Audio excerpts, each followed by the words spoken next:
ជំរាបសួរបងប្អូនទាំងអស់គ្នាសូមស្វាគមន៍ដែលចូលមកកាន់វីដេអូរបស់ខ្ញុំថ្ងៃនេះថ្ងៃនេះខ្ញុំមានវីដេអូថ្មីទៀតហើយពាក់ព័ន្ធជាមួយនឹងការធ្វើតារាងរំលោះប្រចាំខែដែលត្រូវទៅតាមគ្រឹះស្ថានមីក្រូហិរញ្ញវត្ថុសីលានិធិឥឡូវនេះខ្ញុំសូមលើកយកនៅតារាងរំលោះរបស់គ្រឹះស្ថានហ្នឹងមកដើម្បីទៀងទាត់តើការចងរូបមន្តរបស់ខ្ញុំត្រឹមត្រូវតាមគាត់អត់អូខេឥឡូវយើងចូលទៅកាន់យើង edit សិនedit ព័ត៌មានកម្ចីឥឡូវខ្ញុំសូមកែកន្លែងនេះទឹកប្រាក់គឺដូចគ្នាតែខ្ញុំសូមកែកន្លែងនេះខែវិញខ្ញុំដាក់ជាខែវិញអូខេឥឡូវយើងកែជាខែរ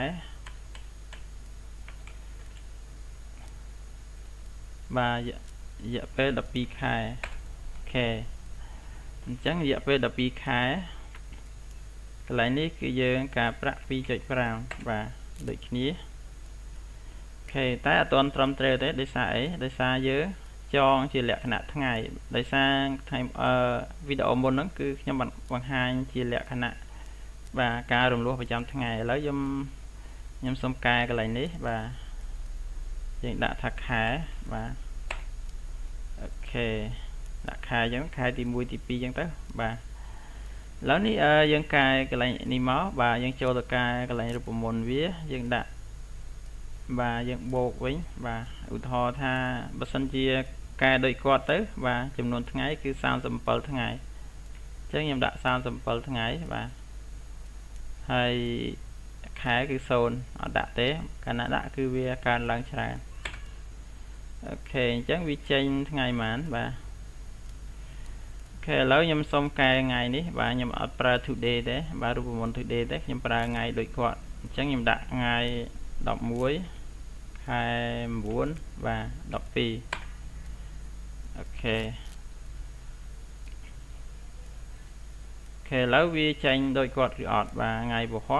ទី18ខែ10អូខេគឺដូចគ្នាអូ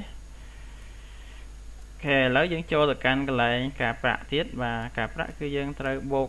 37ដូចគ្នាយើងចែក30ស្តង់ដារគឺ30ណាអញ្ចឹងការប្រាក់គឺប៉ុន្មាន$37ដូចគ្នាអូខេអញ្ចឹងអត់ខុសគ្នាទេគឺត្រូវគ្នាហើយ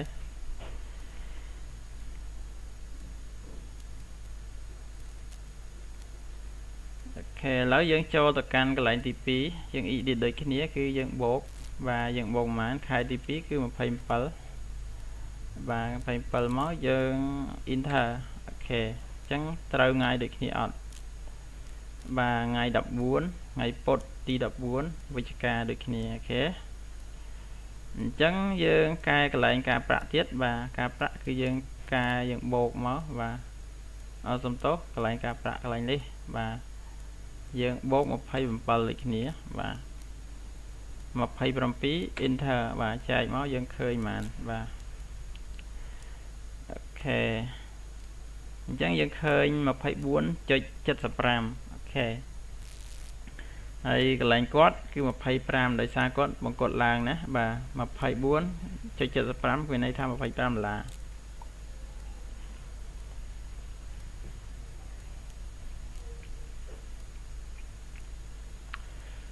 អញ្ចឹងខ្ញុំសិតហើយខ្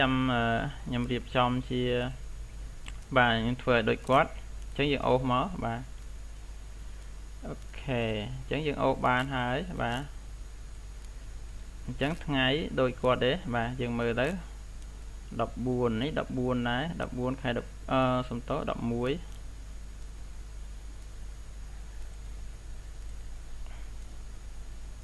អូខេដោយសារតែយើងអូសអត់កើតទេដោយសារតែកន្លែងនេះវាមិនមែនជាថ្ងៃដែលគេហៅថា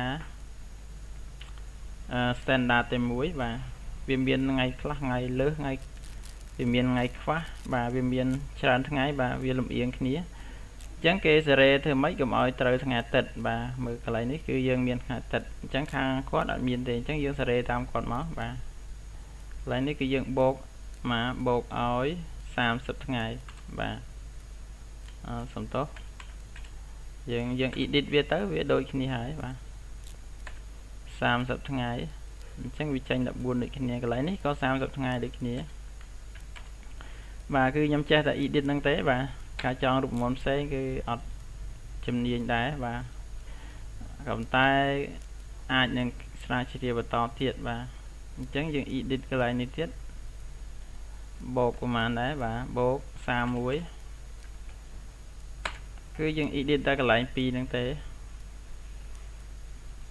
បាទ7 30បាទកន្លែងនេះ31កន្លែង31ដែរបាទគឺយើង edit អញ្ចឹងរហូតមកបាទដើម្បីឲ្យតើត្រឹមត្រូវដូចគាត់ឬអត់អូខេយើង edit ទៀតបាទលេខ5អញ្ចឹង31ដដែលបាទយើងអូសមកអញ្ចឹងអូ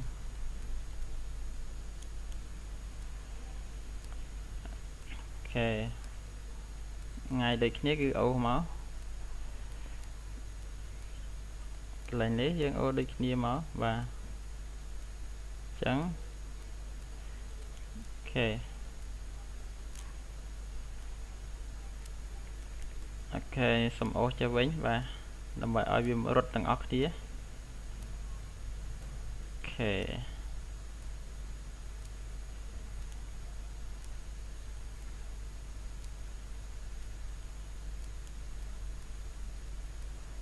អញ្ចឹងយើងកែទៅបាទអញ្ចឹងថ្ងៃ6ខែ6យើងកែទៀតបាទខែ6វា28ថ្ងៃអញ្ចឹងយើងកែ28ថ្ងៃបាទយើងកែកន្លែងនេះទៀតបាទ28ដូចគ្នាព្រោះវាពាក់ព័ន្ធជាមួយថ្ងៃកាលបច្ចៈហើយនឹងគណនាការប្រាក់នេះកាលណាថ្ងៃខុសគ្នាគឺវាលំអៀងគ្នាបាទអញ្ចឹងយើងកែទៀតបាទកន្លែងនេះ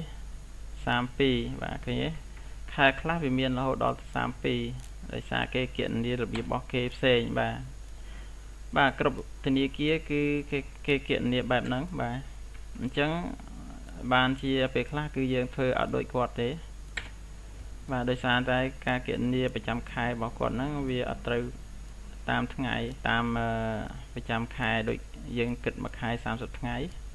អញ្ចឹងវាមានការលំអៀងក៏ប៉ុន្តែវាអត់លំអៀងច្រើនទេបាទចំពោះតារាងដែលខ្ញុំធ្វើនេះគឺបាទលំអៀងតិចតួចបាទយើងអាចយកទៅដើម្បីប៉ាន់ស្មានកម្ចីបានអូខេអញ្ចឹងយើងចាប់ផ្ដើមការរៀនមកបាទទី8ហ្នឹងគឺ20បាទ29បាទអញ្ចឹងយើងដាក់29ទៀតបាទ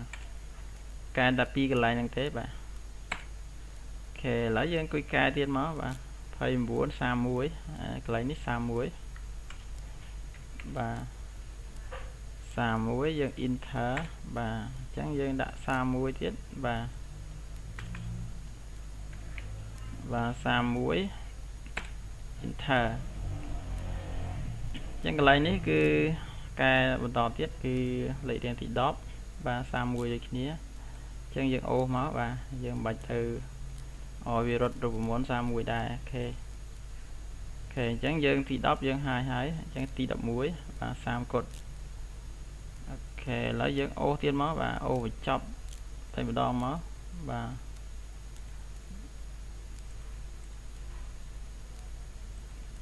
កន្លែងនេះយើងអត់ដាក់31ទេបាទយើងដាក់30ដោយសារខាងហ្នឹងគឺ30ដែរ30បាទបូក30អញ្ចឹងកន្លែងនេះយើងចែកក៏បានដែរយើងមិនចែកក៏បានដែរយើងដាក់អញ្ចឹងទៅដើម្បីត្រូវរូបមន្តវាបាទអូខេអញ្ចឹងកន្លែងនេះគឺ33បាទមានរហូតដល់33ថ្ងៃ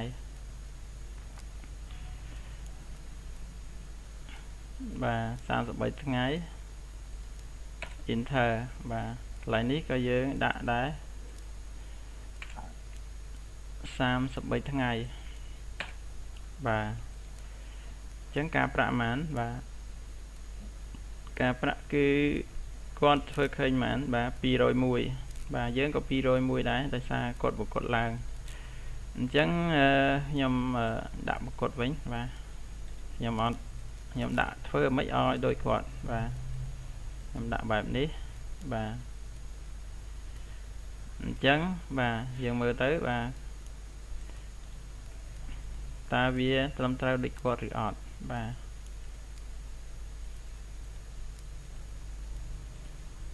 អូ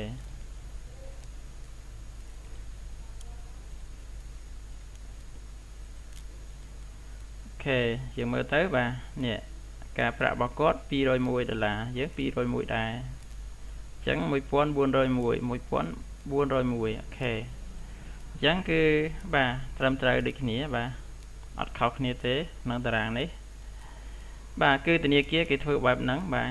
បងប្អូនខ្លះគាត់មានចម្ងល់ពាក់ព័ន្ធជាមួយនឹងបាទការធ្វើតារាងហេតុអីក៏ដូចធនាគារហេតុអីក៏ធនាគារធ្វើឃើញច្រើនជាងយើងបាទដោយសារគាត់ធ្វើ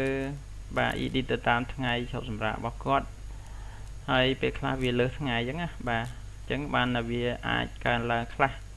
អញ្ចឹងវាអត់ជាបញ្ហាទេបងប្អូនអាចស្វែងយល់បានជាមួយនឹងវីដេអូរបស់ខ្ញុំដែលបង្ហាញជូននៅវីដេអូក្រោយៗទៀតខ្ញុំនឹងបង្ហាញជូនពាក់ព័ន្ធជាមួយនឹងគ្រឹះស្ថានធនាគារជាច្រើនទៀតបាទខ្ញុំនឹងយកមកគណនាបង្ហាញជូនបងប្អូនបាទគឺធ្វើរបៀបគ្នានឹងទេបាទរបៀបដូចគ្នាបាទអត់ពិបាកទេគឺងាយស្រួលមែនតើបាទអូខេប្រសិនបើបងប្អូនបាទមានតម្រូវការក៏ដូចជាមានចម្ងល់ពាក់ព័ន្ធជាមួយនឹងការធ្វើតារាងរំលោះបាទអាចទាក់ទងមកខ្ញុំឬក៏ឆាតសួរបានតាមរយៈបាទ Facebook page Facebook ផ្ទាល់របស់ខ្ញុំបាទដែលមានឈ្មោះ ផលសុភាបាទហើយនឹងYouTube channel របស់ខ្ញុំបាទផលសុភាផងដែរបាទអូខេវីដេអូនេះមានតែប៉ុណ្ណឹងបាទខ្ញុំបាទផលសុភាសូមអរគុណសូមជម្រាបលា